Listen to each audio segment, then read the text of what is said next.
Assalomu alaykum. Soxta psixolog tuzog'idan ehtiyot bo'ling, chunki bugungi kunda ijtimoiy tarmoqlar soxta psixologlarga to'lib ketdi.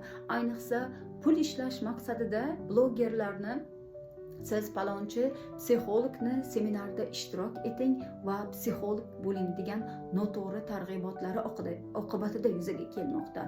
Psixolog bo'lish bitta kursga borish yoki bitta sertifikatni qo'lga kiritish bilan psixolog bo'lib qolmaydi.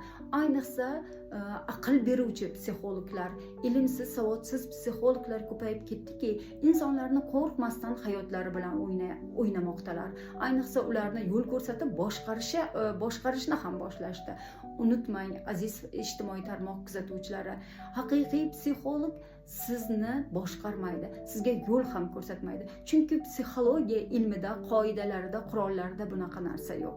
Psixolog nima qila oladi? Psixolog faqat sizni fikrlaringizni, xatti-harakatlaringizni tushunishingizga yordam beradi va oxiridagi qarorni, xulosani albatta yana siz berasiz. Psixolog sizni o'rningizga qaror berishga haq-huquqqa ega emas.